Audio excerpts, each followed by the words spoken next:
Good afternoon, YouTubers. It is I, Dr. Drop, signing in live today from Visual Villain Studios. Today, we're going to talk about Sasquatch, and today I bring to you drop points on SERU's first interview. And if you don't know about SERU, let me explain real quick. This interview is an hour and 20 minutes long, so I'm not going to hold you up here. But SERU, S-E-R-U, Sasquatch Evidence Recovery Unit, and yes, I said Sasquatch. It is real. I'm here to show that to you. So I hope you enjoy this. Hour and 20 minutes long. Stick through it. It's got a great drone footage from my uncle Larry, Victor Means. Definitely check it out. Definitely subscribe to his YouTube. I'll add his link in the bottom. Hope you enjoy. All right. So it is January 14th. It's 1:14 p.m. I am currently in Marion, North Carolina. It's pretty cold outside. Like I said, got here the night before to do some night investigation, some Sasquatch evidence recovery. Plans kind of fell through. Stayed with family here in Marion. Actually rode out and did some spotlighting last night and had a potential sighting. We'll get into that later.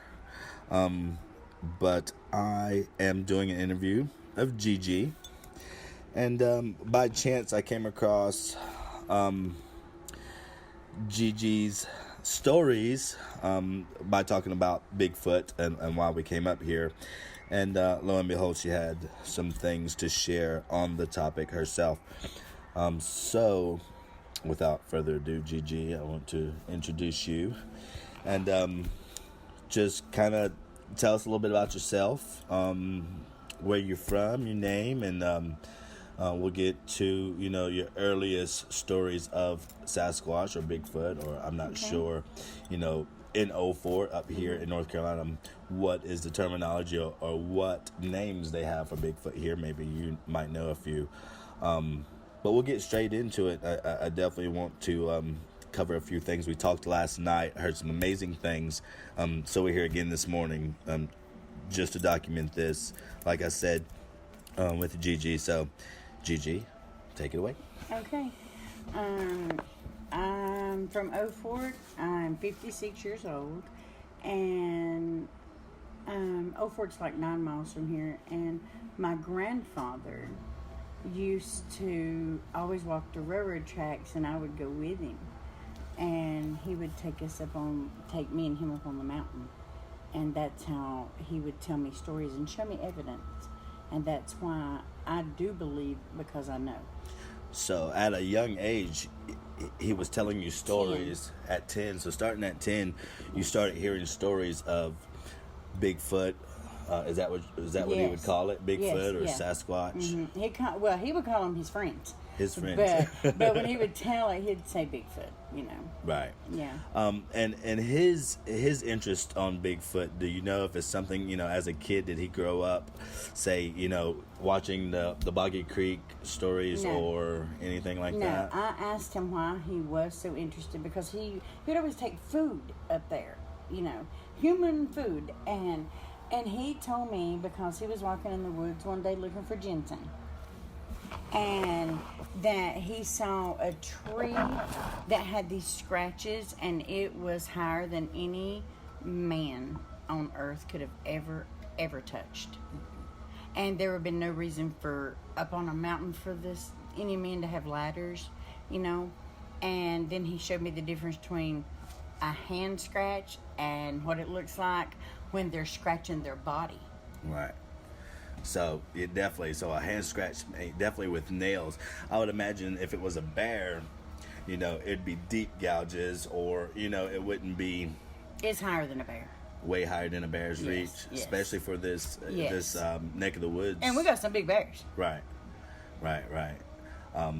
And what black bears? I mean, is what we got here on the East Coast, and the area. So we're talking about bears. We're talking about. Let's give the audience, for lack of better words, there, an idea of where exactly in the mountains are we located, or where was you shown this at? So for somebody who's never been to Old Fort, it's Old Fort, North Carolina, and it's Mill Creek.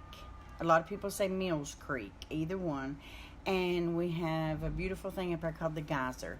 Anyone that knows anything about McDowell County will know about the Geyser. And he just lived right above the Geyser. And the railroad tracks are all up in there. The state park is up in there where people go have picnics and stuff. Mm-hmm. And he took me there. I mean, just walking on the train tracks, he took me so many places and showed me so many things. Right. It was just amazing. So it was. So did you ever have a feeling like he wanted to show you these things because it's something that he was very interested in? And I mean, because I would imagine showing you these things, you being his daughter, he could have told friends, he could have told other people, but I guess that idea of saying, hey, my friend, or AKA Bigfoot, that's something that he believed in. It's something you probably wouldn't talk about with And what is it now? Now let me clear this up. He was my step grandfather, a wonderful Marine. This is not some crazy man, but when people talk about this, a lot of people in the world think you are crazy, that you're making it up, but there was no reason for him to lie, and it wasn't that he was telling a 10-year-old a story to scare me. He showed me proof. He taught me smells. He told me things. And this was a man that loves nature. So, I mean, he didn't just invent it. He saw it. He said the first thing was the tree that he had ever seen. And then, tree scratch. Yes, and then he said the more he was up there, it was these smells. And he showed me. He taught me what to smell. And it's amazing. Right. So for him, it started with, and when he saw the scratches, I don't know, at that point in time, did he ever tell you that he physically laid eyes on this creature before the scratches, or no, not before. Right. Not before. So he saw the scratches, kind of was like, hey, that's not normal to this. Got a little curious, started noticing more things, and then, I mean, he wanted to be in the mountains more. Right.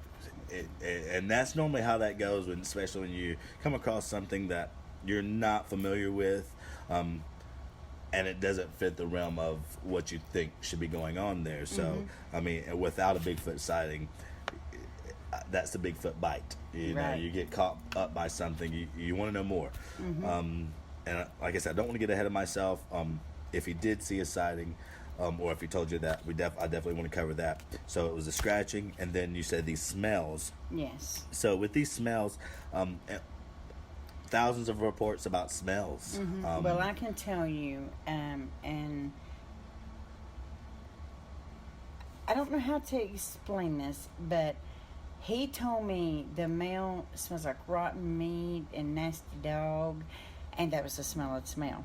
But then one day, he would tell me about the woman smell, but I just never smelled it. And then one day, I was like, grandfather, what is that smell? And he smiled. And now think about this. Marines, they're real stern, right? But his eyes were amazing.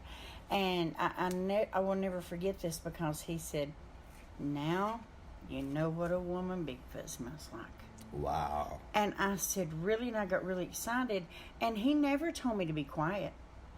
Never. You hear people say that. He never did, because he fed them. So he spoke out loud while walking you through the woods. Y'all never snuck in. All this stuff you see on TV with them being real quiet, we never was.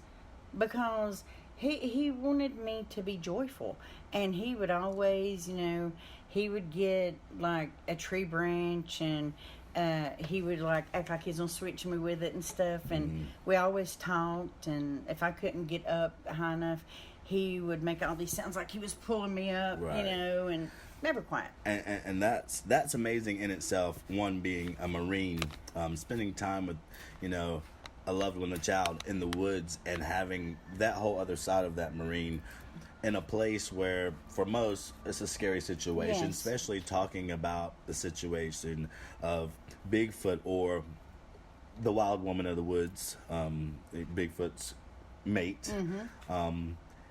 And being in that environment and smelling these smells and still having a smile on his face, it tells me a lot. It really rings bells to know that he was that comfortable in that dangerous of a situation. It kind of rings true to a Marine in itself, to be calm in the situations like this. Could imagine the things that he's seen, but it's just miraculous how he took a child, and to me, that is someone that definitely wants you to, one, respect the woods, Yes. and to be one with the woods. It's almost symbolic to Native Americans. They grow up in these woods, and it's not nothing to be scared of, but know the signs. Respect. We respect it. And that's probably another reason why he was That's what he told not me. scared. That's right. Because they knew that he respected them, and he didn't come in aggressive or... And he would never take me. There was these 2 caves up there, and he would never...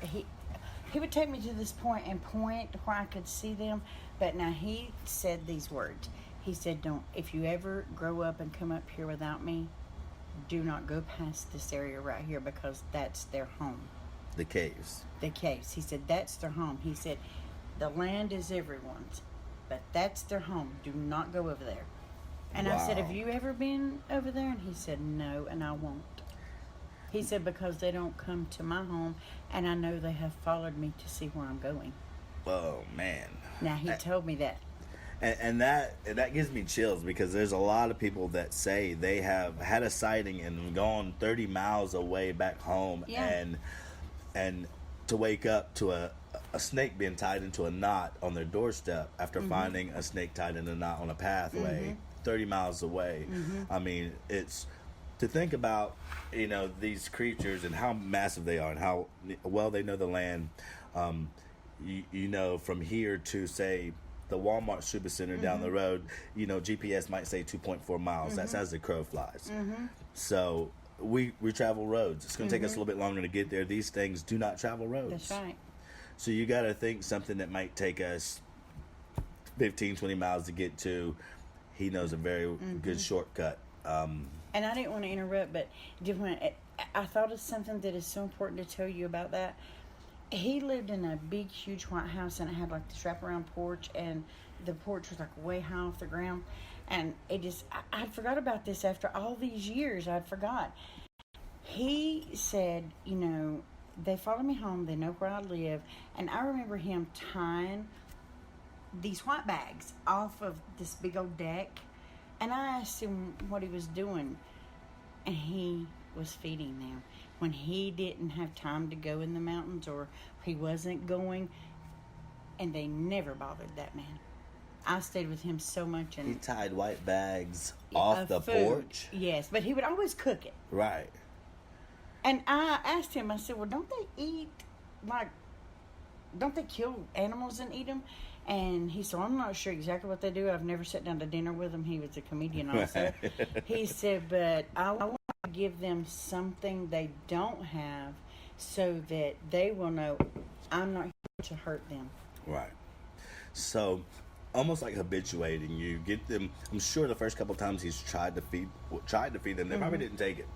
Yeah, well, he said that. And the first time he took me up there, and after he told me the story, I was terrified, of course. I was 10, Right. but I was so nosy, and I loved him so much, I had to go back, and me and him, I mean, just so close, and he taught me more than any of the grandchildren. Wow. So that location, I want to go back to the house.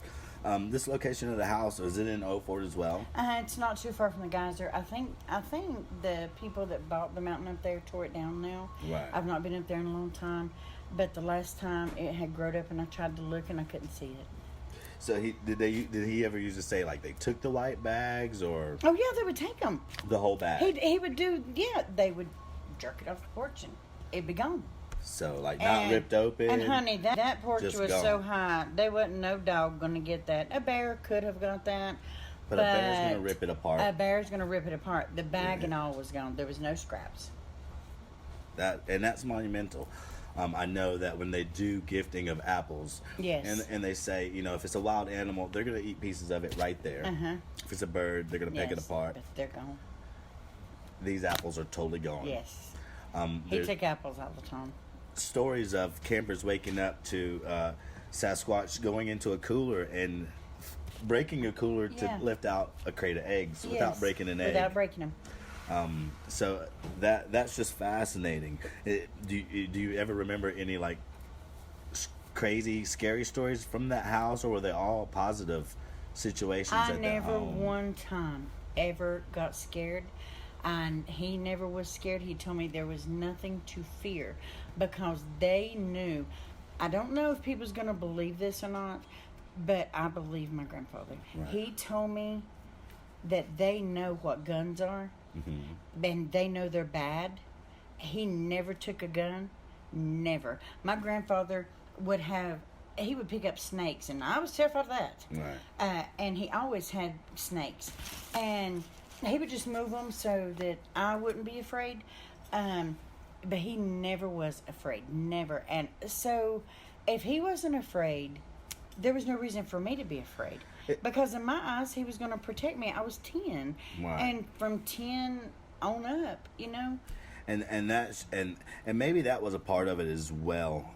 Like you said, when he took you out to these places where he had interaction or knew that they were, never told you to be quiet. No. It sounds like he knew that they were watching the whole time. Oh, he told me. And because, let me tell you something else. I've always liked to sing, and he would tell me to sing and sing and sing. And we would make up songs about walking and talking and sing, and then he would sing, and he could not sing. And we never was quiet. Right. And so when I see a lot of that stuff on TV, I don't believe that because I've been there. I have saw proof. I know proof. Right. So you would think something like that would just, you would think if it's a wild animal, it's going to scare a wild animal off. Yes. But still in the same aspect, something like, say, Sasquatch, who definitely thinks, has been known to travel in family packs to care about their family and their young and their mate and their mates for that matter, and we'll get into that because there's some things I want to ask you on that as well. But they're very intelligent, so to make all that noise, I would imagine that they're yet still being watched but not having any interaction. The goal to know that something exists out there is to see interaction or to get evidence. And it sounds like he wanted you to know that they were there and maybe still leave you open, pure enough to the thought that maybe you would have your own interaction at some point in time and know how to go about that. Exactly, and that's what he taught me. And he said if it ever happened, he begged me not to be afraid. He begged me not to be afraid. And he said there's no reason to. And they say that, and you hear about bluff charging and things that primates do in the wild as an animalistic thing when they're not sure or they might think you're a threat.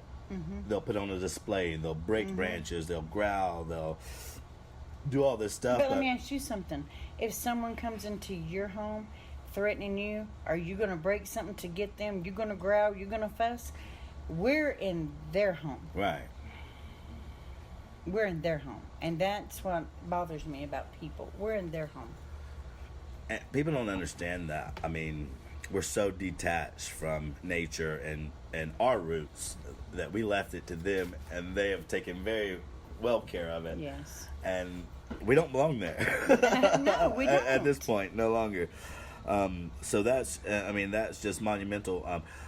Like I said, countless stories of them being aggressive or, countless stories of them not being aggressive, but you hear the non-aggressive stories happening where, the hunter or somebody doesn't have a gun or is not popping off shots or doing anything threatening to them.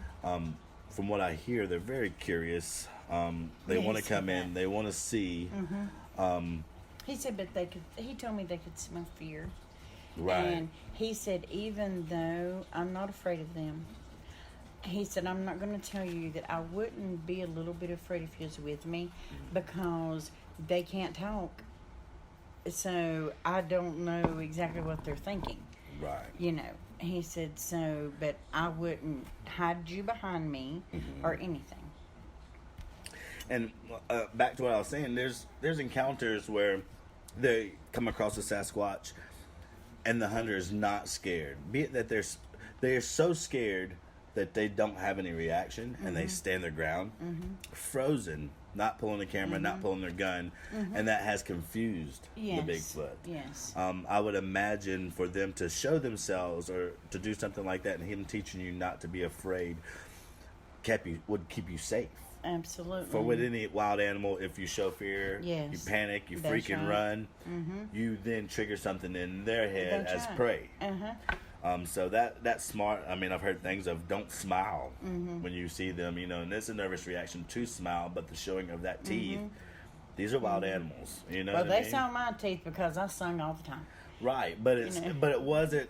It was them watching you sing and make noise and be joyful, as I'm sure they do, as opposed in a standoff situation and the teeth showing, because they do bare their teeth and they'll do things like that. I've heard stories of them having facial expressions of shock and wonder and oh crap. So for him to take you into these woods again just blows my mind. As a kid, you hear so many stories of they're attracted by kids. They're attracted by the smell of kids. They're attracted by the sound of kids. I've heard that. I hear they're very attracted to autistic adults because they sound and act like kids, but when they see them, they're adults. So it's kind of perplexing to them. So there's something about that. It kind of makes me wonder if, like I said, he was just getting you prepared to see that yourself. If you know they was watching, and like he told you, he wouldn't put you behind him. No. You were there on display, and he's probably showing them, hey, this is my cub. This is my kid. You know what I mean? There's a big, huge rock up there, and he would always lift me up and set me on it, and he would sit down below it, and he would tell me to sing, and we would eat. He would take them food, but he would also pack us food. Wow. And a lot of people would be like, wasn't you afraid if this is real that they were going to come and take your food and maybe eat her? And he's like, why would they take my food? I bring them food, and I've bring them food for years. They're not here to hurt me or her. And it's crazy because now, they say, do not feed them. Do not feed them, because the moment you stop feeding them, they get angry. They have short tempers. And that might be true. Who knows? But the thing about it is, he fed them as long as he was there. Who's to say what's right and what's wrong? That's right. With any intelligent being, you're going to come across bad eggs. Whether you do the right thing all the time and then they lose their temper or they're That's not. Right. I mean, that's with humans. That's with dogs. That's with pretty much anything. So I just think that is just beautiful that he, never did I think on my first interview I'd be interviewing somebody that was this in tune to something like this, because in this region we don't have many reports. People don't call it in. People don't talk about it because people don't believe him. And he told me he quit talking about it so much because they made fun of him and they would say he was crazy, that the war messed him up.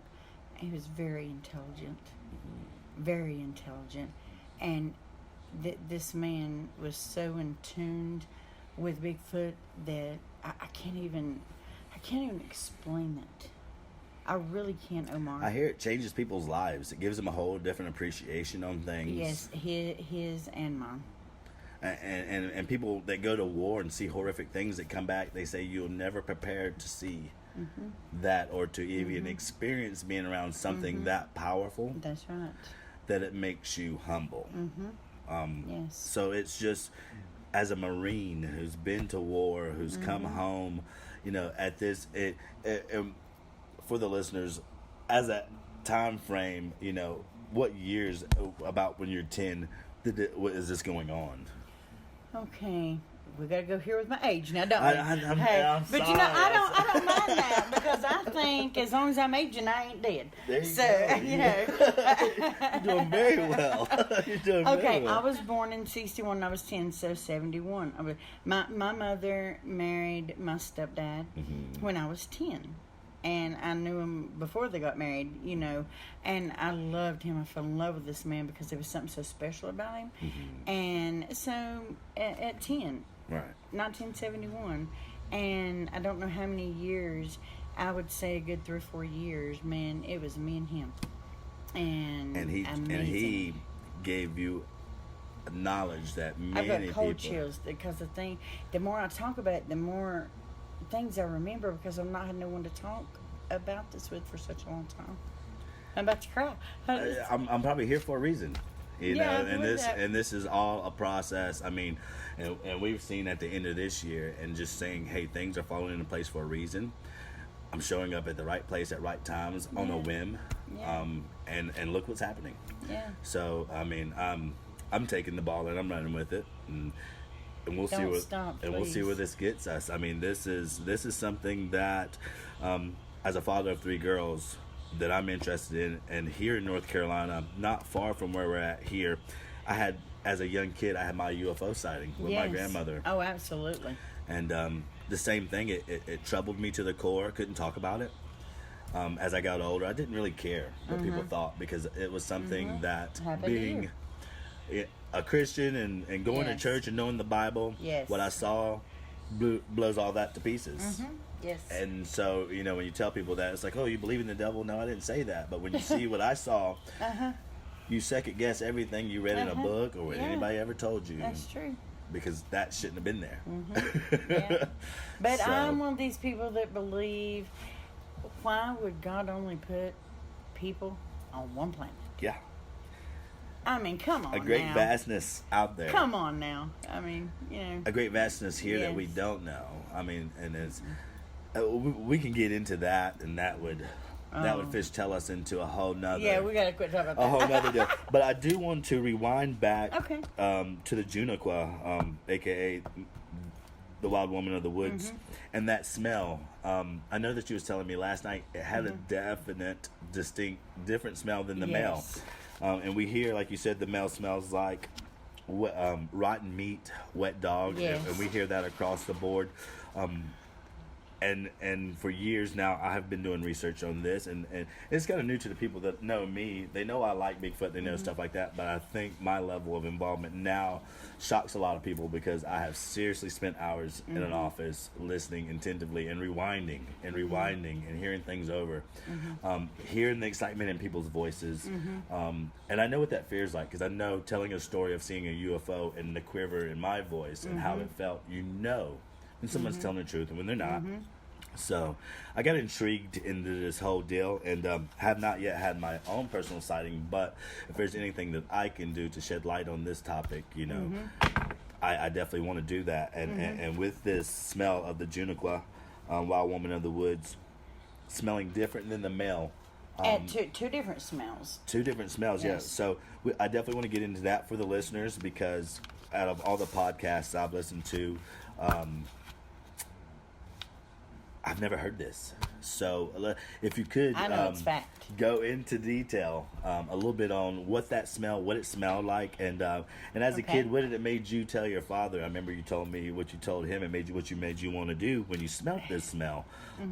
So if you could explain a little bit on that. Okay, my grandfather, when he took me up there, he didn't really talk about the female. It was the male, because of the big scratches that I saw myself. And like this tree had the scratches, but then this tree way high up, the bark was like just gone, because he said that they were scratching their backs, scratching their bellies, and these are real high up on the tree. Oh, high, yes. I mean, I couldn't tell you how high. I was 10, but way high. And when he would always tell me about the smell, and once I smelled that smell, after I smelled that smell, he said, "Okay, now it's time for you to know this." He said, "His mate smells different, and she will smell different at 2 different times." He said, "It's just like a woman." He said, "Now she smells sort of like a fruit, a dirt, nature kind of smell," and I just couldn't understand it, and I thought, well, I'm going to looking forward to ever smelling this. And then one day I did, and I asked him what it was, and he just smiled, and told me that's the female Bigfoot, So and it smelled like fruit. like a fermenting? berry, because I guess the berries of the woods, like a You said it smelled like a grape. It made you want to eat grapes? Yes, it made me want to eat grapes. Nice. And I've liked grapes ever since. Look at my refrigerator. There's 3 big packs in there now. Always. I've never got over it, really. Right. And it was that strong. Yes, it was so strong. And it didn't make you sick. It made you know the smell. See, and that's crazy because when they say they smell the smell, you automatically go into dry heaving. That is Now, the male? Yeah. It's so repulsive. For that sweet smell of the female Sasquatch, you said it just made you want to eat grapes. It made you crave that. It was so it's a real strong, fruity smell, and I just think that's monumental because that is not talked about. Mm-hmm. I'm not sure if a lot of people have not come across a wild woman of the woods. Definitely, she's not the hunter forager of the family. So no. She is in one spot. She probably doesn't smell half as bad as the male. Exactly. But now when she is having her monthly or having babies, I have smelled that also. And what does that smell like? That, it smells like a dead animal, a bloody dead animal. The fresh blood. So it's rich on like an iron smell? Yeah, it's fresh, though. It's not rotten. It's sort of fresh. It's just... It's hard to explain, but you could tell it's blood. Man. So that is, like I said. And my grandfather saw the family, and he saw the family more than one time. So not your father. My step grandfather. Your step grandfather. And just to clear this up, totally different than the man that's walking you through the woods, giving you these signs and showing you this stuff. It's your stepfather's stepfather? No, my stepfather's dad. Your stepfather's dad is... So your dad's dad had sightings. And about the same area, 04 area, or... Yeah, it was all the same place. Wow. And he actually saw family... My grandfather told me many times that up at the cave he would see the male a lot. Right. He said he saw his face, he saw how big he was, but as far as the family, he saw him at the caves. That's why he knew not to take me there and not to go up there. Right. So, and did he ever say how he saw them interacting with each other, or would he told me it was like people. Yeah. He said it's like you and me. He said just like me sitting you on that rock and telling you to sing. He said the sounds they make. How do we know they're not singing? He said because when the mother, he said that I want to say that the little one was like, I want to say in my mind, thinking of a child, about a 2-year-old. Right. That because she would hold him. Right. And the dad would just scoop him up, With a hand. Yeah. But he told me that even with Bigfoot, mother's instinct takes over all. But let me tell you, he also told me that the woman's the boss, because the man goes hunting and he will not eat before the woman. He will not. That's he said crazy. He saw it so many times. He saw the alpha male bring food back to the caves for his family? Yes. Wow. And he would not eat. He would sit over until they got done eating. He told me that. Did he ever tell you what he saw the male Sasquatch bring over there? Was it like a deer? A deer. There was deers. There was all kind of animals, of course. Yeah. And my other grandfather, he always went fishing, and I always went fishing with him. So I called him Pawpaw. Wow. And Pawpaw had me such into the fishing. I asked grandfather, I said, do they go fishing? I remember saying that, and he's like, all the time. They'll go fishing, and he'll bring it back. The woman goes hunting too, right. But it's more the male. That is fascinating. I mean, because you hear accounts of field mice being wrapped up in leaves and placed places, and gifted to humans. I'm on the fence about what that's about. Them gifting us, like any intelligent creature, you would imagine there's some of them that's probably sitting at a table somewhere, thinking of how we're going to prove that this exists, or you know what I mean, or trying to, He told me one time, he said, I imagine them. I said, I wonder if they're afraid of us. He said, I imagine them sitting in there in the cave. And he said, honey, you ain't going to believe what I saw today. And I said, what did he see? And he said, you and I.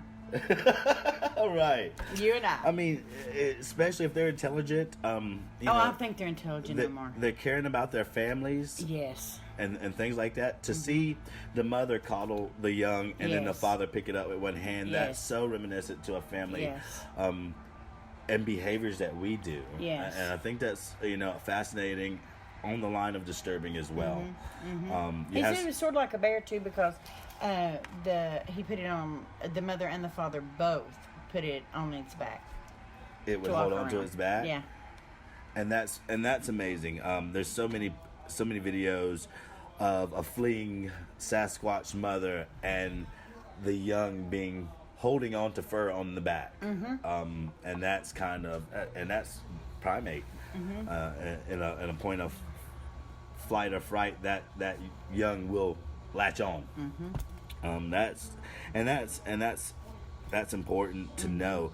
And that's just crazy that he witnessed this cave and he knew about this cave and actually observed. I would love to pick his brain. I mean, there were so many questions that I said that I wish he was alive. The things he could. But the things that he told you, yes. I mean, and like I said, this is a blessing for you to pass this down, and just that knowledge, and that's from a grandfather and a father of knowledge on this subject. And I'm sure, like I said, after we go through this, you'll be able to think of a lot more things that you remember. So we went over the smells, the family pod, and how they act as a family. I do want to ask if, when he said that he saw them bring deer back, did they eat the whole deer? I mean, I hear stories of them not eating the deer, but eating the insides of the deer. I don't know, honey. I mean, that information alone, that's going deep in it, and I'm not too shocked to say, okay, we don't be able to get that bit of information because, what you have provided is monumental. But I can tell you this, and I figure it's all the same. He would cook small pigs and deer roast. He would cook this. With carrots and everything. With all kind of seasoning, just make a cook. And he would take it up there and always take it to the same spot. It was the spot where you could see the caves. And he would say for me not to go. And did he usually leave it on a rock? Or he was very kind. My grandfather just didn't throw it on the ground. He always left it on a rock. Yeah. Always. And he said that was his way of showing them. I kind of wonder if he built a relationship to where that alpha male allowed him to get that close to the cave, but told him to keep his distance. Yes. And that when yes. Wait. Oh, yes. Oh, my God. Okay. He said, how he said, now you think about this. He said, you remember when your cousin ran out in front of that car? And I said, yeah. And he said, remember her mom screaming? I said, yeah. He said, the reason people are terrified, another reason, is because they can't talk. So these real loud sounds they're making, they're calling their children home. They're calling friends over for supper. Right. He said that's how they communicate. Right. These loud, loud sounds. And he said when he would take that food, it didn't happen the first time. But the second time, that when he took that, he said, he was going back home. He'd always stay a little bit, and he was going back home, and the sound he heard that time came every time afterwards. And he said he thought that he was saying thank you.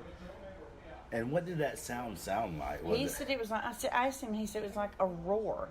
Now, I heard some sounds that he told me what it was, but the woman is, I swear, he's like real growling deep, She's deep also, but with this pitch to it. I don't know how to explain it. And I've heard many countless stories where folks will describe this and they'll hear that guttural growl. And it starts slow and it's rumbling. Actually, one of the guys of the SERU team in Raleigh sent audio footage several nights ago, and it was his first recordings of vocals. And he's at a site where he's been habituating and getting some responses. He called me in a panic. They were 60 yards off his back porch, 3 of them, and growling. And of course, like you said, people will say, "Oh, that's a joke," and people don't believe it. He called me in a panic, and he recorded it on his phone. Not the best equipment, and the growls that I heard coming through that phone gave me chills. They're very low. I remember crying the first time I heard it. It scared me. Yeah. I mean, at the end of his second clip that he sent, there was a roar. And it's troubling. Yes. Because I can only imagine being in the woods and hearing that firsthand. Away from everyone. Because that is something you'd hear on a movie. Yes. It's, Godzilla. Yes. And it's not a normal, people liken it to a lion's roar. Low. Then they say it has a pitch on the end of it. Yes. And that pitch, that's the female. You hear of whistling, you hear of grunts, mocking of owls. That whistling, I am telling you, that is so powerful. I can hear it right now in my mind. The whistles? It's amazing. They're communicating somehow with that. Well, and this is my thought. They're doing the grunts, they're doing the whistles, the whoops. I don't know if you've heard any whoops being in the woods. I hear a lot of what's called samurai talk. It's like gibberish. It's like hearing 2 people talk in the woods, but not totally clearly hearing it. And it's just blah, blah, blah, blah, blah, back and forth, a pitch. They're saying that they definitely have a language. They something do. to articulate and talk like that is not just a dog talking to another dog. This is an intelligent language. Yes, I believe it. Which is fascinating. Absolutely fascinating. I do want to rewind because I thought of something, back to what I was saying, why there's not too many reports around this area. You're telling me so much monumental stuff, and I'm looking at our timer, and we're almost going into an hour in this, and I don't want to keep you too long on the subject, but I definitely am just thrilled to pieces about this information that you're giving me. And the fact that I'm glad to share my grandfather with you. It's a blessing. I thank you. You're welcome. And I just know that he's probably smiling like this. He is. I know it. This is getting to where it needs to go to. Yes. Because definitely it's not my angle to hold on to this information. And see, up here where I live, there's a lot of elderly people, and I think they know it. And that's what I was going to say. I think they deal with it, and their family has dealt with it, and it's not a subject of conversation that everybody's dealing with it and know what it is, that nobody's talking about it. They're afraid because or care not to report it. It's all, he's got Alzheimer's or dementia, or he's crazy, he's from the war, he's crazy. And my grandfather, he says the reason he quit talking about it. And it would make me so mad because my grandfather didn't lie. My grandfather had no reason to lie. And then for me to be there with him, please. Right. and at such a young age, which just again blows my mind because north of here and south of here, I mean, I've traveled here from Charleston. We've got reports in Berkeley County and the Francis Marion Forest, and they're dated. They're so long ago, but you've got Florida and Georgia that are blowing off the map with skunk ape sightings, and I'm telling myself, well, why when I grew up somewhere at the foothills of the mountains as a kid going through the woods that I never personally heard these stories, or as me and my cousins ran these streets in Old Fort in the middle of the night, 3 o'clock in the morning. Because you were in the street. And we're laughing and giggling. And because you wasn't up there with me. You wasn't in the mountains. But still, like, in an area where it's three close. miles away. Exactly. And I can only imagine that we were being watched. Oh, I think so. There's been many a times where we went off through the woods to see, the waterfalls or something. And you can ask my uncle. We used to let the dogs off. Yeah. Off the chains, and the dogs would run off through the woods well ahead of us. And they used to always say to keep the bears away. The dogs would run through, and they always smell. If you smell a wet animal, it's a bear. If you smell something that smells like a skunk, it's a bear. Fast forward, I'm 33, and I'm hearing, and I'm deep into this. It wasn't a bear. The smell that they're telling me about probably didn't get passed on to them as a bear. That's right. It probably got passed on as a bear, but who told them knew better than what it was. Like I said, people making fun of them, people saying they're crazy, a drunk. My grandfather didn't drink, and I remember he said that the people that lived down below him would always say, "Oh, JB's a drunk. Oh, JB's a drunk." And he didn't Till drink. the dog goes missing or something. Yeah, that's right. That's exactly right. I told him one time, "You're the sycamore," Right. But I think that they really respected him, and they had this bond. I will believe it till the day I die. They had a bond. And I'm sure, definitely, I believe in vibrations and people's aura and things like that. I know I've met people that say, "Omar, your aura, you have been anointed. You've something special about you." And they tell me the same. And that's something that I can just promote to saying, hey, I know when I'm in a crowded room and I look across the room and I can see a kid smiling at me, a baby. That's right. For what reason? He sees something that I don't see.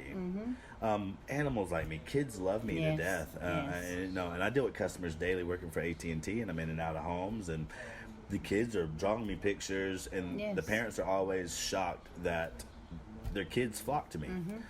I could only imagine someone like your grandfather that probably has that gravitational pull, being in the woods, is something that these things pick up on. That's true, because children loved him. People loved him. And I think, just like with a dog, if somebody has bad intentions, the dog's not going to like them, or you get a vibe. I really think that a lot of that plays into those of us out here that get to witness things and see other things that others don't. Yes. You know what I mean? It's sort of even going on the lines of spiritual. There are people that I truly believe angels visit. I truly believe that. Yeah. Some people just have no idea. They're missing so much life because they refuse to not believe. Yeah. And that's, and that's almost like a safety mechanism. For those that know and do believe, it's funny how lies and things and misdirection keeps people so far away from the truth, and it's just a subtle push in that direction, and people themselves will totally shut something down or block it off or dismiss it. Which is awesome.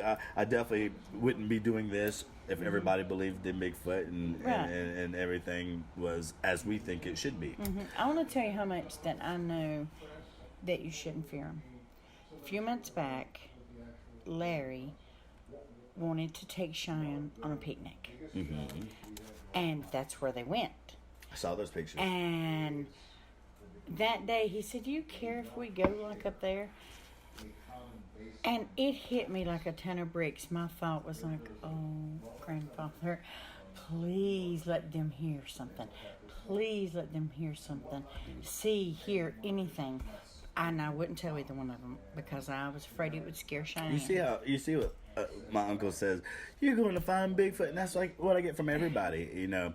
And now I'm in it for the shock factor. I'd be at the gas station. I'm out here looking for Bigfoot. Yeah. What do you know? And you just see the look on people's faces. Yeah. But, you know, Yeah. I'm not ashamed. No. I've got a career. I've come from That's nothing. right. That's I have right. nothing to prove. Don't forget it. Laugh You're not if you want harming to. nobody. You know that you. This is good. When that coin flips over, That's it's right. going to be the same person that's going to be looking at you, and they're going to listen to everything That's you've right. got to say. That's exactly right. That's exactly right. Because, you know, Yeah. and they don't have to say sorry to me. Right. Because I know why you didn't believe, or you know what that hesitation was there. I'm just absolutely blown to pieces. I'm looking at my notes. He would take baskets of apples up there too. I wanted They to tell liked you apples? That. Yeah, he baskets. You know, the old timey baskets with the wire handles, and they're made like that. I would hold one handle and he'd hold the other, and then sometimes the white sacks. It was feed sacks, is what it was. He would fill them full, and he would not let me carry them because it was too heavy, but he would let me set some out. You know, because I was a kid and I really wanted to. You know. Right. Now, did he? I mean, as a kid, did you know that you were going to feed the Sasquatch? The Bigfoot? Yes. Okay, so yeah, it was definitely. Yes. I wanted to go every day. And did he go every day? He for a long time we went every day, but then his feet started getting bad, his legs started getting bad, and it just killed me. And you hear and stories like that it makes me wonder that as he got older, I wonder if those Sasquatch and that family either one started missing that food Yes. and coming to the house to maybe see what was wrong. And then you start thinking of things like this when they say don't feed them and stop feeding them because they lose their anger. I wonder if feeding this family, they saw him getting older. They saw you getting older. Y'all had that observation of families from both Yes. sides. Yes. So in the time of him getting older and not feeding them, I wonder if they didn't show aggression because they understood that he was getting older.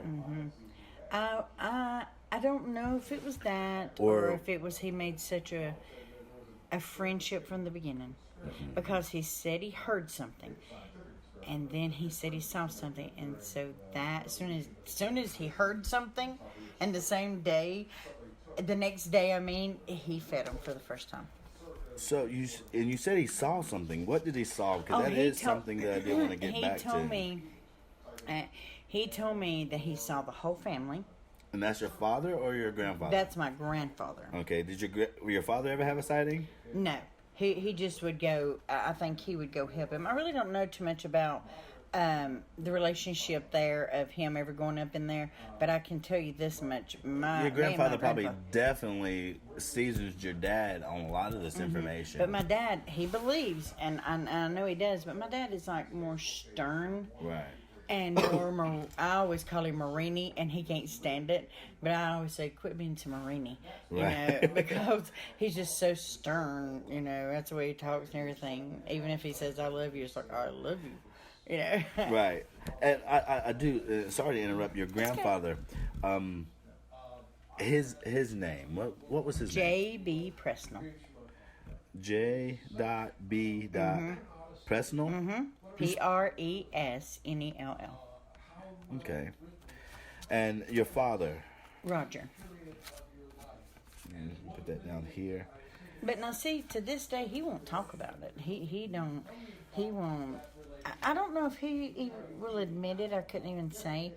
Back in my younger days, he would. I know that. Right. But my grandfather. I mean, that's. And that rings across the board. I mean, there's so many accountants where people won't say something until, Lord forbid, on their deathbed, and they say, I just want to let you know this. Yeah. And there's been a lot of confessionals that I've seen, and it's, deathbed confessionals. And when they're just saying, I don't care what nobody thinks. I just wanted to tell somebody this. That's right. So your grandfather, he saw the family. Did he see any other? Oh, yeah. He told me he was so close one time that he said the facial expression, there was no anger at all. That he tilted his head to the side a little bit, And then he just looked at him, and he said, so my grandfather tilted his head to the side, and he said it's like they were doing what the other one was doing. Mm-hmm. And this is a very close sighting. Like he told me, I don't know how to tell you how far, but the trees in my mind I can see, but he could see his face. Right, clear. And he said that he was sitting. The Bigfoot was sitting, and my grandfather was standing, and he was standing on a rock and looking at him, you know. And he never one time got up, tried to hurt him. They just sat there and it was like a community. Shared a gaze. I said, did you? And I remember saying this. Did you bark or anything? And he's like, no, I don't bark. And I said, did you growl? And he said, no. He said, we communicated with our eyes. And then what, did they just walk away from each other? Yep, that's what he said. He said that my grandfather said he threw up his hand and he walked off the mountain. That's cool. Just like, all right, brother. Yeah, see you later. See you later. Next Tuesday. And that probably just bugged him out. Like, okay. Yeah. You know, and that's But when he told me he saw the whole family and not to go to the caves, and he saw the family more than one time. So these other Sasquatch that he's seeing, is it different than the Sasquatch that is in the family, or is or he's seeing the same one? He would always talk about the family. I was thinking about this last night. Did he ever say there was any more? And I cannot remember, to be honest. Okay. That's awesome, though. I mean, still, nonetheless, and maybe that's something we can find out later. Maybe we can pick around, or, I am just blown to pieces with the... But I want the people to know this. Knowing that I was there, I believe this with everything in my heart. He fed them. Fed them, showed them no threat, would not carry a gun. But he made me a walking stick. He had a walking stick. We would always take food. Now, would you go far off in the woods without a gun? Oh, yeah. Far off. Oh, man. And I loved it, And then... Always the same way in, same way out? No. He showed me all kind of trails, but it was always the same place because it's this rock. And I remember this rock, and we would always go there because that was their home. So the rock outcropping, he knew they would... Yeah. They sought home in the rock outcropping. Come down to the forest to eat and do all that and return back to the rocks. And see, he would set me here, like I said, and he was down here, and that's where he would always put the food on this beautiful, beautiful boulder. He'd always sit you up high before he put the food down? Yeah, so I could see. Right. He wanted to look up and talk to me, and I couldn't see the caves while I was sitting, but if I stood up, I could. I wonder if, him doing that every time is kind of him showing the Sasquatch, this is my young, I'm sitting it up out of harm's way, and here's your food. I have wondered that.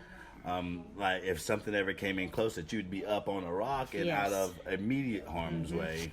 And he also, and I want you to remember this, okay? I would ask him when we first started going, but what if a bear comes, or what if a cougar, or anything? And he'd say, don't worry, it won't. Don't worry, it won't. And then one time, as I got older, I asked him why, and he said because they know better. Right. And it kind of makes you wonder when people say, oh, you see cougars in the woods. When cougars see us, they run. When bears see us, they run. If we were on the top of the food chain and that cougar saw us and we didn't live in the woods, I don't think that cougar would run. I think the cougar runs because we're walking on 2 feet like this thing in the woods. That's right. That's exactly right. For that bear, for that cougar, we look like a smaller Sasquatch, but they know better to mess with the walking bipedal monster in the woods. So they run when they see us, because they're not that smart. Bear is not that smart to see a gun and say, "Oh shit, let me get out of here." Excuse my language. Yeah, it's true. But for a Sasquatch to walk up on a bear, that bear could be a potential meal. The bear's going to get up out the way. That cougar's going to get out of the way because you're not going to fight something that could, with your hands, rip you and bark. That's exactly right. And so he wasn't afraid for me. You know, he really. My grandfather loved me. I want you to understand this. He would not have took me there to put me in harm's way. Right. So that's really important. He would not ever He hurt wanted me. you to see this. He wanted me to know. And he wanted me to understand. Don't worry. Don't worry. But he also told me, he would always say, carry a hatchet in case you run across a snake. Take your walking stick. Make sure you take some water just in case you fall. And you up here, if you ever come by yourself, but he wouldn't want me to go by myself. He would always say, but don't bring a gun. Right. Don't bring it. Just I don't. mean, you hear stories of guns being tied in knots, hunters with their heads popped off. I mean, they destroy the gun. You know every time. why? Because I believe because they have saw that this instrument, this thing, kill or hurt or Slaughter. scare something. Them or their family. So yeah, and that's what I'm saying. For them not only to attack the hunter, they find these rifles bent. People can't bend a rifle in half. No. To tie them up in knots and bend them and stuff, that tells me that thing says, I'm going to take this boomstick out of commission. I'm going to take you and the stick out of commission. Yes. And Because I don't want you coming through here killing my kid. And I'm going to tell you something. My grandfather had 2 dogs, but he would only let one of them go. He never would let the other one go. And I would ask him why, and he would say because it was too wild. But this German Shepherd would always just stay in front of him, but he would make him lay down. Like, he would always be here, and then we would walk from here to your car, and that's where we would put their food. But he wouldn't make the dogs sit down there. And I remember... He wouldn't let his dogs come up. No, because he had went for years, and he said the dogs would run after something and come back screaming and hollering, you know. But they were not hurt, but they were afraid, you know. But that one was, he said it was crazy. And so wild, he wouldn't let it go. Because he didn't want it to attack the Sasquatch. Exactly. And that's probably a level of respect that Sasquatch recognized as well. They hate dogs. Yeah. They eat them. They rip their heads off. I mean, they're noisy. For every purpose that Sasquatch is in the woods, that dog is a defector for that. Right. So for them to see, you know, him control his dog stay here, I'm giving this food. He showed a means of controlling a beast and an animal himself, and he probably showed the Sasquatch his authority. Yes, I believe that. And they respected it. Yes. But I want to go back to this because this is really important, and I want you to know this. When my grandfather would hang that food off of his porch, I remember that it was later on as years had passed and he couldn't go as much. And I think they knew. I really think they knew. They didn't tear up his porch. They didn't Never come in banged the his house, nothing like there that. was nothing. There was nothing. It was always, it was pulled off. And he would tie it. He had to tie it tight because his food was heavy. And it was just pulled off. But it one of those Sasquatches can jerk down a porch, I feel sure. I mean, I've heard them throw cows over their shoulder Yes, and jump exactly. an 8-foot fence. Yeah, exactly. So, but just enough to take it and go. And carry it on back to where it came And from. I mean, that happened for a long time. I mean, I just recently heard a report of Sasquatch stepping over 10-year-olds sleeping at a campfire, stepping over them and pulling a cooler down 12 feet from in the air, and then trying to get into that cooler while sleeping 10-year-olds are on the ground next to them, you know. So the thought process as to how they interact, I mean, even here in this story, I've heard several violent stories. Quite frankly, I was terrified coming out here to think that I'm going to camp in the woods by myself, but if I didn't come back, it's in the name of science, and hopefully my business goes. You know, I've got 3 little girls, it's their business. Yeah. My daddy died looking for Sasquatch, you know, fame is right there, it's for them. Stardom. Yeah, and I'll tell you something else too. You know, have you heard that if you're going in the woods, don't bathe with any kind of soaps that have this? My grandfather. And I thought about that my coming out here, goodness. and I was like, I'm gonna use regular Dove soap. I was like, I'm not gonna put a bunch of cologne on. I tried to be as Natural as funky, you not funky Yeah. as I could to Yeah. come up here because I was afraid of that. I washed my book bag and my clothes twice without soap in it just to get the scent out of them. You know, so to say that you said they didn't worry about any of that. Let me tell you, my whole life, I've had hair down below my knees, okay? My whole entire life. And especially as a child, because that was the religion that we were in girls didn't wear pants, no makeup and all that stuff. My hair had to be long. And he would take my hair, he could braid it, and he would braid my hair and put it like up here. But I'd already had a bath, and he had a bath. And it was, they would still see them and still interact with these Sasquatch. Yes. And, and another thing I was thinking last night is I remember he'd always hang his clothes on the line, and they were always there. They wasn't tore down. They didn't just run right through them to get that food. Right. They had to go around it to get to the food and everything. I had to go around his house. You ever heard him talk about footprints? Or... Oh, yeah. And I saw a many a footprint. And I was trying to think, because I couldn't remember if I actually seen it, or I'm so old now that it just seems like it. But in my mind, I want to say that he showed me the male leaning up against a tree one time, but he was sitting, just leaning up against a tree, looking at us. I don't know if he told me that or I actually seen it. I can't remember. And that's actually normal when you go through things like this. Definitely, as a child coming up, in my past, my brain shuts a lot of things down, and you second guess yourself. So it's a very good chance that you saw that as a kid. I'm hoping so. That's and a lot of people say, don't be careful what you wish for. You go out there and see something you don't want to see. Oh, I wish for it. I wouldn't care if they come right on up here right now. I will feed them. Right. It's about how you feel on the inside. I want to see it, but I'm terrified of that bad encounter. Of course. I'm afraid in the woods. I don't want to be in the woods in the dark. But the thing about it is knowing what my grandfather taught me. Right.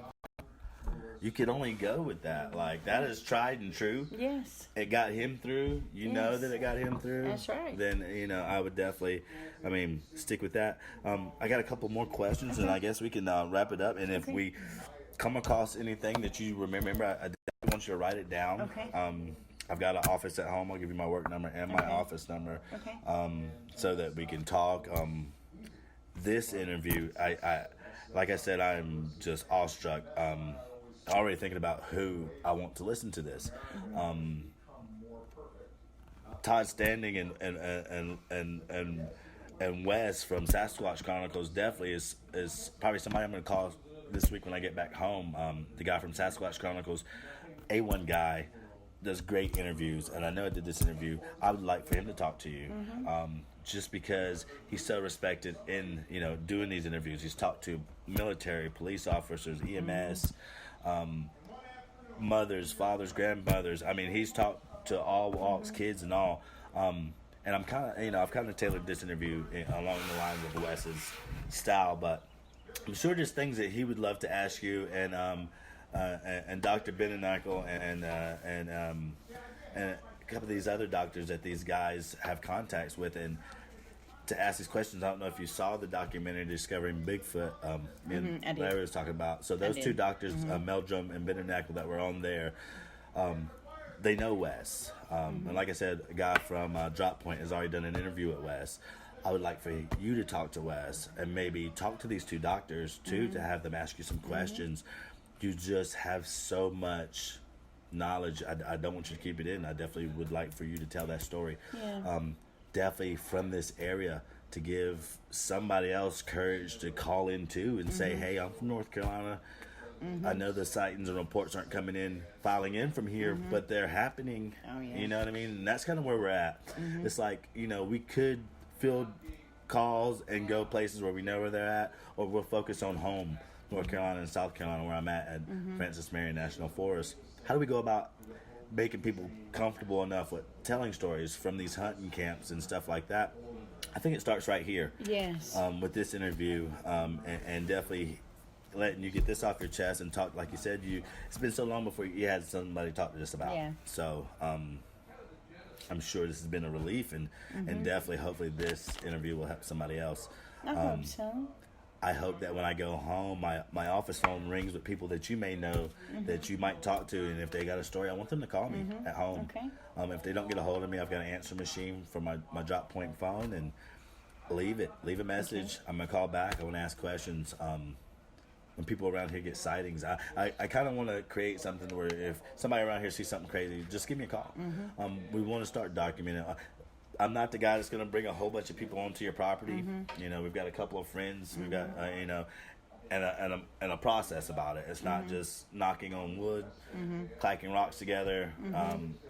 We want to recover evidence. We definitely want to come in there tactically and respectfully, understanding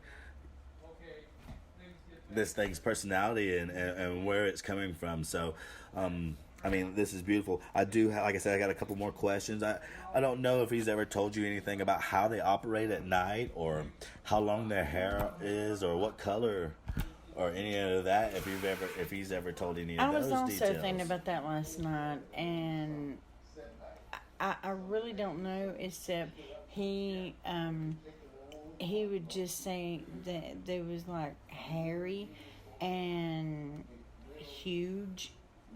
He never said they had big veins or nothing like that. He didn't say they were a monster. People think monster. I think God put them here, and I think they're not a bear. They're not human. They're sort of like in between. That's the way I think. Right. But definitely hairy. flesh and blood. Yes. If somebody, and Wes, I'm sorry about this. You're going to hear this later, but if you had never heard of Sasquatch a day in your life, or anything like that, and hearing these stories that your father and your grandfather told you, what would you tell somebody who would be trying to rationalize on what this creature is, whether it's spiritual, flesh and blood, or other? What would you categorize this creature? What is Bigfoot Sasquatch to you? Amazing. I think that God put them here as well as the whales, as well as the dinosaurs. It's in the Bible. There's beasts here. It's in the Bible. So that's the way I look at it. You know, and if they wanted me to describe it, I would say in between a male and a bear. Just a whole lot bigger and a whole lot hairier and a whole lot, I will not say meaner. I would say stronger. Stronger. They didn't hurt us. They wasn't mean. But they were strong. They could knock over a tree. We can't knock over no tree. Did you ever see these tree breaks or anything like that? Okay. Well, we'll get back to that real quick, but back to what do you think it is? So it's a mixture. Half man, half human, half... It walks up straight. I know this for a fact. They parent as I do, as you do. Unless, for the viewers, you fostered many children. Yes, I have. You definitely know kids and motherly instinct there. Yes, and I've thought about your question a million times. And honestly, Omar, I believe that they are just here from God, whatever they are. They have a purpose. They have a purpose, and this is the one thing I was praying I would not forget to say to you. So much cry. Take your time. Because they want to go out there, not knowing, and kill them, just so they can have a trophy. Do you think your mother or your daughter wants you to be killed so they can have you as a trophy? Very true. Look, they go and they kill the big lions. They kill the big elephants. And you hear all this bullshit stories of, oh, they charged me. No. You got money. You went on a hunting trip. You want this for your wall. We should not kill something when we go to their home. We go to their environment. And I've heard stories of military guys saying that, they went in and killed a mother that ran and hid its young in bushes and came back to the field and took that bullet. And then when the mother fell, the child ran out the bushes to the things like that you can only imagine. Like my daughter, my youngest is 13. if someone comes through that door and they're going to shoot her, I'm jumping in front of her. Right. No. I mean, just a thought to hide your young. Yes. When a helicopter is circling you, and then you run out to a field, and then take a bullet, and like I heard in that interview, it looked at it, it let out a sigh. He said, when I shot the thing, he got tears in his eyes because it looked down where it hit its kid like. And why did he shoot it? So it's, I agree with you. I mean, you know, and there's people that argue that and say, how do we know it's real? How do we, you know, things have been won in court with less evidence. Mm-hmm. That's right. They've got DNA footprints, sightings out the yin yang. Mm-hmm.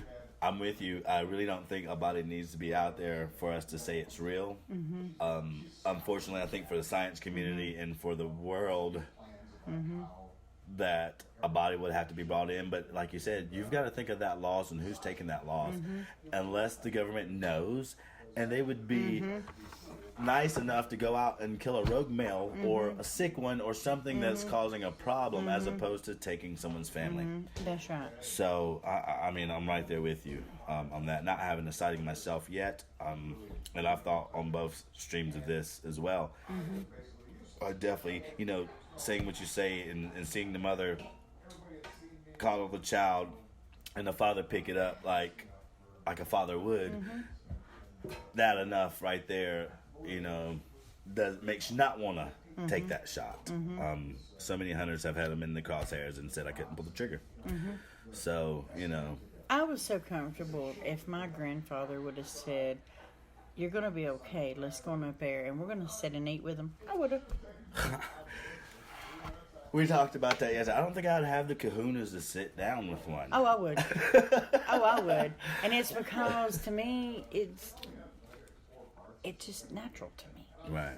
Because he showed me no fear. Don't fear, because they're different.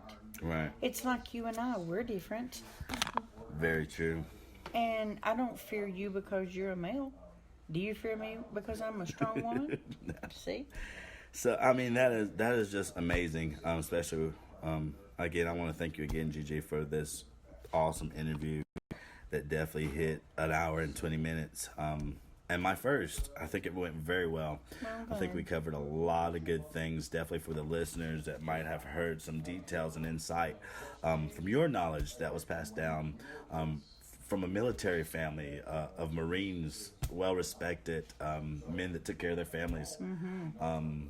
That didn't talk much, and that seems like us here in the South, and we just, you know, we deal with the mess and we keep it to ourselves. Yeah, how he took me up, I don't know, because, honey, I talk all the time. You know. But he didn't, You know. he made a few words, but he let me do the talking. Right. But he done the teaching, you know. And that's just amazing, and hopefully, you know, and I told my oldest I was coming up here to do this, and this is something I'm gonna let her listen to. She's pumped. They've had sightings, something of large stature bipedal running down the dike down at Francis Marion out in Bono Beach where they live at, and that scenario of focus I'm gonna go out and check as well. But I mean, to be able to later tell my kids, especially my girls, you know, that I was a part of this, to get them interested. Hopefully by the time they're old enough, this is disclosed and we know. Yes. You know, which is probably going to shut down national parks and hunting and fishing and all that will go as well. But, you know, that's the price you pay when you want to keep people you love safe. I wouldn't recommend anybody that I know go out camping, national park or not. Missing 411 is real.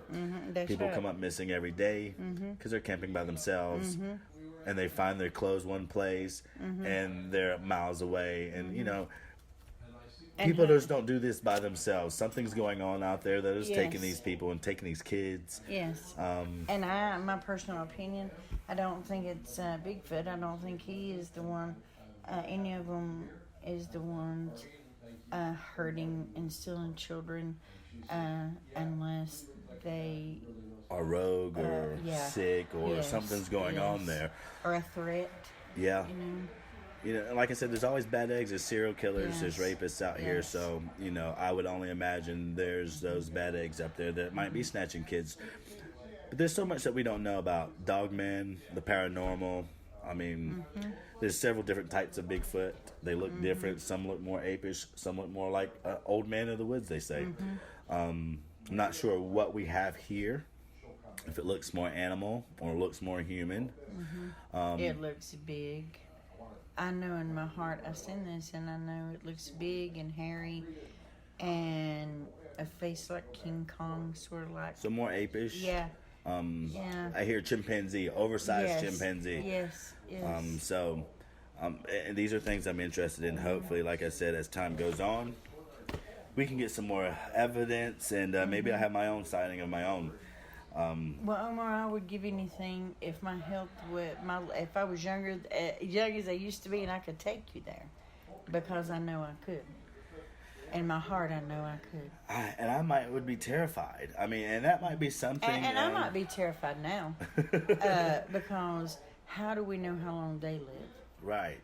How, and maybe the baby would remember me. Exactly. And those are things I'm always interested in. Me too. And I hear stories of coming back years later, and people's families saying, yeah, they remember who you are since you was a baby. I mean, and that's just incredible. And I wonder how fast they age, because I wonder if I was 10 and this was a baby, like he a might crawling be an alpha around. male now. He might be the big dog. Exactly. So, that would be totally interesting. I would be almost willing to find that location and bring something of yours up that way, something that maybe has your smell or your scent to it, to see if gifting something that was from you would go.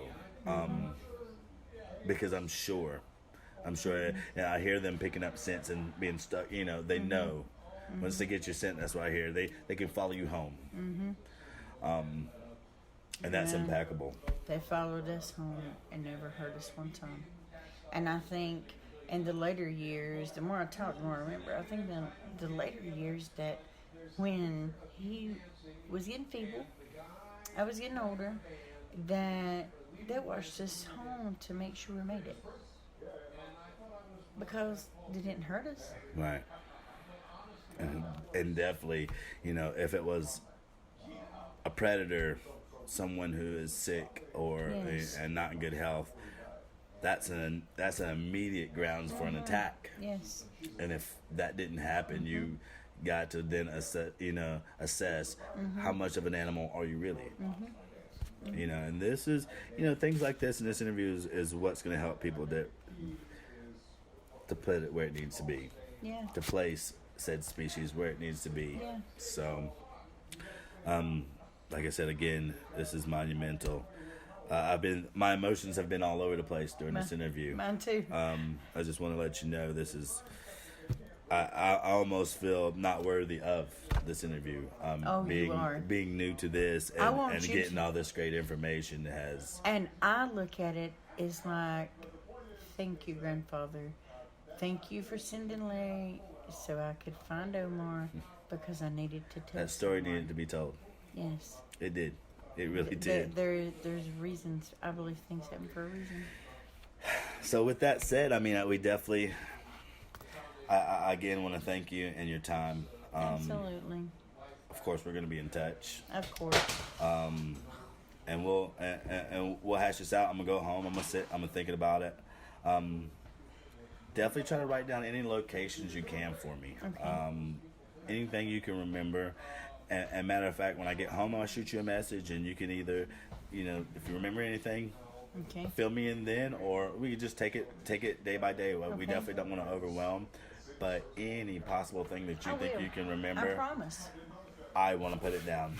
That promise. Way, when we go into the woods and we're doing research, like a lot of this is totally against how my thought process of how I was going to act out there, because I was like bringing a firearm immediately. I was thinking bringing a firearm but putting it in a towel or a blanket, totally concealing it. I don't want them to see it. A handgun maybe, but not. I don't want them to see it, but I definitely want to make sure that I don't run across that rogue male.